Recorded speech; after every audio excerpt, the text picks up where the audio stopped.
Wakuu wa idara ya polisi eneo la Magharibi wamehakikishia wakazi usalama wao. Wakizungumza kwenye kipindi cha Utepeni cha Radio Citizen kaunti ya Kakamega, viongozi hao wamesema watafanya mikutano katika maeneo yote ambayo yameshuhudia visa vya utovu wa usalama ikiwemo Matungu ili kutathmini hali na kutafuta suluhu. Aidha, wamewataka wenyeji kushirikiana na maafisa wa polisi na kutoa taarifa kuhusu uhalifu ili kukomesha visa hivyo.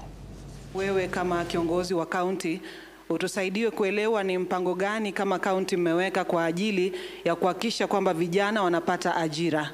Manake ukosefu wa ajira pia unachangia vijana kuingia katika masuala ya uhalifu. Wanasiasa wetu ndio wanafanya hata ukosefu wa usalama unakuwa, kwa sababu wakikuja kwa matanga wanapatia vijana pesa. Shirikiane kwa dhati kuhakikisha ya kwamba eneo ya Magharibi iko salama, ni mahali pa kuishi, na mahali ya kulea watoto, na mahali ya kufanya biashara.